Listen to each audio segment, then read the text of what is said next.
কোন গ্রহকে নীল গ্রহ বলা হয়? উত্তরটি কমেন্ট বক্সে জানাও। দেখো, আজকের টপিক হচ্ছে গ্রহ থেকে ও সৌরজগৎ থেকে 50টি গুরুত্বপূর্ণ এমসিকিউ আলোচনা করা। দেখো, প্রথম প্রশ্ন কি বলেছে, সৌরজগতের কেন্দ্রস্থলে কোনটি অবস্থিত? প্রথম প্রশ্নর উত্তরটি বলার আগে বলছি যে 50টির মধ্যে কে কটা পারছো একটু কমেন্ট বক্সে জানাবে। দেখো, প্রথম প্রশ্নের উত্তর হচ্ছে অপশন নাম্বার সি, সূর্য। দ্বিতীয় নম্বর প্রশ্ন, সূর্যকে কেন্দ্র করে মোট কটি গ্রহ পরিভ্রমণ করছে? উত্তরটি হবে অপশন নাম্বার বি, 8টি। সূর্যের সবচেয়ে কাছের গ্রহ কোনটি?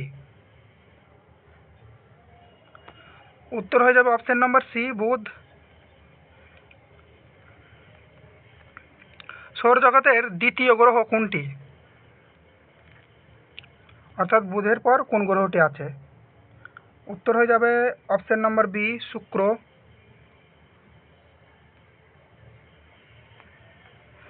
দেখো, অপশানে দেওয়াই আছে বুধ, শুক্র, পৃথিবী, মঙ্গল, এইভাবে পরপর করেই আছে অপশন অনুযায়ী। 5 নম্বর প্রশ্নর উত্তর হবে, কি বলেছে প্রশ্ন, সূর্য থেকে তৃতীয় গ্রহ কোনটি? উত্তর হয়ে যাবে অপশন নম্বর বি, এর আগের প্রশ্ন আমি বলেই দিয়েছি। সূর্য থেকে চতুর্থ গ্রহ কোনটি? উত্তর হয়ে যাবে অপশন নম্বর সি, মঙ্গল। তাহলে কি হলো, বুধ, শুক্র, পৃথিবী, মঙ্গল, তাই না? বুধ, শুক্র, পৃথিবী, মঙ্গল। 7 নম্বর প্রশ্ন কি বলেছে, সৌরজগতের বৃহত্তম গ্রহ কোনটি? এটা সবাই জানে। অপশন হয়ে যাবে উত্তর সি, বৃহস্পতি। সৌরজগতের ক্ষুদ্রতম গ্রহ কোনটি? উত্তর হয়ে যাবে অপশন নম্বর বি, বুধ। কোন গ্রহকে লাল গ্রহ বলা হয়? খুব গুরুত্বপূর্ণ প্রশ্ন, কোন গ্রহকে লাল গ্রহ বলা হয়? দেখো, উত্তর হয়ে যাবে অপশন নম্বর বি, মঙ্গলকে। কোন গ্রহকে সন্ধ্যা তারা বা ভোরের তারা বলা হয়? উত্তর হয়ে যাবে অপশন নম্বর বি, শুক্র। 11 নম্বর প্রশ্ন, পৃথিবীর একমাত্র প্রাকৃতিক উপগ্রহ কোনটি? এটা সবাই জানে, আমরা পৃথিবী থেকেই দেখতে পাই। উত্তর হয়ে যাবে চাঁদ। কোন গ্রহের চারিদিকে সবচেয়ে স্পষ্ট বলয় দেখা যায়? দেখো, আমরা ভূগোল বইয়ে দেখি না সৌরজগতের ছবি, তো স্পষ্ট বলয় বেল্টের মতো কোন গ্রহ দেখা যায়? বলয় মানে যে বেলটা ভরে, ওই বেলটা। উত্তর হয়ে যাবে অপশন বি, শনির। সৌরজগতের দ্বিতীয় বৃহত্তম গ্রহ কোনটি? অপশন বি, শনি। সূর্য থেকে পঞ্চম গ্রহ কোনটি? উত্তর হয়ে যাবে অপশন বি, বৃহস্পতি। সূর্য থেকে ষষ্ঠ গ্রহ কোনটি? উত্তর হয়ে যাবে অপশন বি, শনি। সূর্য থেকে সপ্তম গ্রহ কোনটি? উত্তর হয়ে যাবে অপশন বি, ইউরেনাস। সূর্য থেকে অষ্টম ও সর্বশেষ গ্রহ হচ্ছে নেপচুন। কোন গ্রহের ঘনত্ব পৃথিবীর তুলনায় কম এবং জলে ভাসতে পারে বলে উদাহরণ দেওয়া হয়? উত্তর হয়ে যাবে অপশন এ, শনি। কোন গ্রহের নিজ অক্ষের ঘূর্ণনের দিক অক্ষাংশ গ্রহের বিপরীত? উত্তর হয়ে যাবে অপশন এ, শুক্র। শুক্র উল্টো দিকে ঘোরে, শুক্র আর ইউরেনাস। দেখো, 20 নম্বর প্রশ্ন, কোন গ্রহের নিজ অক্ষের ঘূর্ণনকাল তার পরিক্রমণকালের চেয়ে বেশি? উত্তর হয়ে যাবে অপশন বি, শুক্র।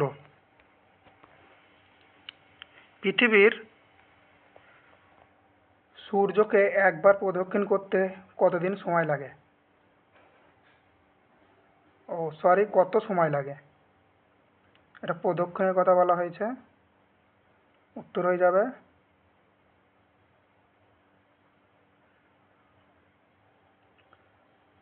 অপশন সি, 365 দিন 6 ঘন্টা। এই 6 ঘন্টার জন্য আমরা 4 বছর পর পর আবার লিপ ইয়ার পাচ্ছি, অধিবর্ষ। দেখো, পৃথিবী নিজের অক্ষে একবার ঘুরতে প্রায় কত সময় নেয়? অর্থাৎ দিন রাত হচ্ছে 24 ঘন্টায়। উত্তর বি। পৃথিবীর আকৃতি কেমন?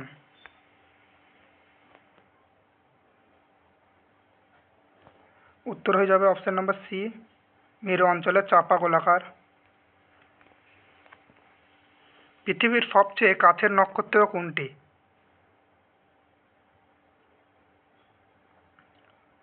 উত্তর হয়ে যাবে অপশন বি, নক্ষত্রের কথা বলা হয়েছে সূর্য। সূর্য কি?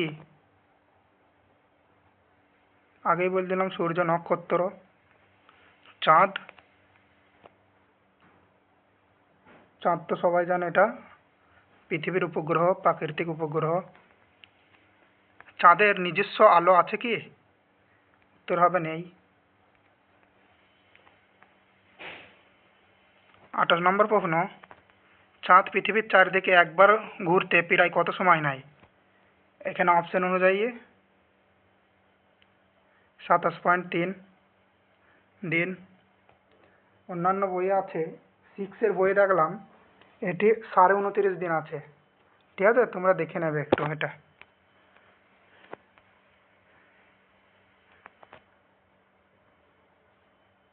পূর্ণিমার সময় চাঁদের কোন অংশ পৃথিবী থেকে আলোকিত দেখা যায়? উত্তর হয়ে যাবে অপশন নাম্বার সি, প্রায় সম্পূর্ণ অংশ। চাঁদের পৃষ্ঠে বায়ুমণ্ডল প্রায় নেই কেন? উত্তর হয়ে যাবে অপশন বি, অভিকর্ষ খুব কম হওয়ায়। মঙ্গলের 2টি প্রাকৃতিক গ্রহের উপগ্রহের নাম কি? ফোবস ও ডেমোস। উত্তর অপশন বি। 32 নম্বর প্রশ্ন, সৌরজগতের সবচেয়ে বড় প্রাকৃতিক উপগ্রহ কোনটি? উত্তর হয়ে যাবে অপশন সি, গ্যানিমিড। 33 নম্বর প্রশ্ন, গ্যানিমিড কোন গ্রহের উপগ্রহ? উত্তর হয়ে যাবে অপশন বি, বৃহস্পতি। গ্যানিমিডটা আবার গ্যালিলিওর উপগ্রহ, হ্যাঁ মনে রাখবে। টাইটান কোন গ্রহের উপগ্রহ? উত্তর হয়ে যাবে অপশন সি, শনি। ইউরেনাস গ্রহের বিশেষ বৈশিষ্ট্য কি? উত্তর হয়ে যাবে অপশন বি, এটি প্রায় কাত হয়ে ঘোরে। বললাম না, শুক্র উল্টো দিকে ঘোরে, আর এটাও কাত হয়ে ঘোরে, মানে এটাও উল্টো দিকে বলা যায়, কাত হয়ে ঘোরে এটাও। কোন গ্রহকে গ্যাস জায়ান্ট বলা হয়? উত্তর হয়ে যাবে অপশন সি, বৃহস্পতি। পৃথিবীর তুলনায় বৃহস্পতির আকার কেমন? উত্তর হয়ে যাবে অপশন সি, অনেক বড়। সৌরজগতের সবচেয়ে উষ্ণ গ্রহ কোনটি? উত্তর হয়ে যাবে অপশন বি, শুক্র। কারণ carbon die oxide 95%। Carbon die oxide মানুষে ত্যাগ করে, ওই জন্য যেখানে ভিড় হয় সেখানে গরমটা বেশি হয়, উষ্ণটা। শুক্র গ্রহের তাপমাত্রা বেশি হওয়ার প্রধান কারণ কি? উত্তর হয়ে যাবে অপশন বি, ঘন কার্বন ডাই অক্সাইড বায়ুমণ্ডল ও গ্রিন হাউসের প্রভাব।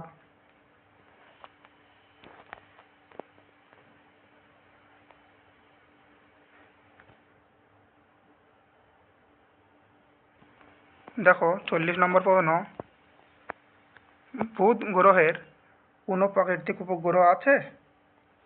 উত্তর হয়ে যাবে অপশন বি, নেই। বুধ গ্রহের কোনো উপগ্রহ নেই, মনে রাখবে, খুব ইম্পর্টেন্ট প্রশ্ন। শুক্র গ্রহের কোনো প্রাকৃতিক উপগ্রহ আছে? উত্তর হয়ে যাবে নেই, শুক্রর আর বুধের কোনো উপগ্রহ নেই। সৌরজগতের গ্রহগুলিকে প্রধানত কয়টি ভাগে ভাগ করা হয়? উত্তর হয়ে যাবে অপশন এ, দুটি ভাগে। অভ্যন্তরীণ বা পার্থিব গ্রহের মধ্যে কোনটি পড়ে? উত্তর হয়ে যাবে অপশন সি, পৃথিবী।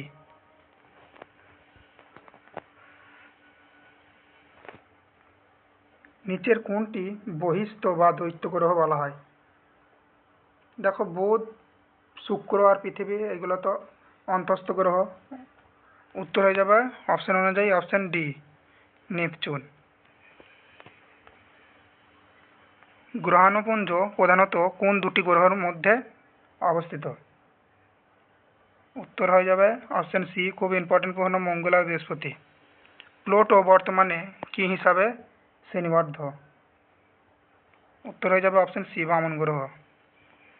প্লুটোকে বামন গ্রহ হিসাবে পূর্ণ শ্রেণীবদ্ধ করা হয় কোন সালে? উত্তর হয়ে যাবে অপশন সি, 2006 সালে। মনে রাখবে, এটা খুব ইম্পর্টেন্ট প্রশ্ন। সৌরজগতের গ্রহগুলির মধ্যে সবচেয়ে দ্রুত সূর্যকে প্রদক্ষিণ করে কোনটি? দেখো, সূর্যের কাছে যে ঘুরবে সেই তাড়াতাড়ি প্রদক্ষিণ করবে।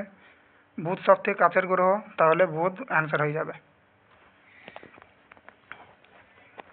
49 নম্বর প্রশ্ন, কোন গ্রহের একটি দিন পৃথিবীর প্রায় 24 ঘন্টার কাছাকাছি? উত্তর হয়ে যাবে অপশন নম্বর এ, মঙ্গল। সৌরজগতের গ্রহগুলির সঠিক ক্রমে কোন অপশনটি সঠিক ক্রমে আছে, অর্থাৎ পরপর আছে? এটি উত্তর হয়ে যাবে অপশন নম্বর এ, প্রথমে বুধ, শুক্র, পৃথিবী, মঙ্গল, বৃহস্পতি, শনি, ইউরেনাস, নেপচুন। পরীক্ষায় চলে আসে, এটা ভালো করে মনে রাখবে। দেখো, ভিডিওগুলি যদি ভালো লাগে তাহলে শেয়ার করে দেবে আর চ্যানেলটিকে ফলো করবে।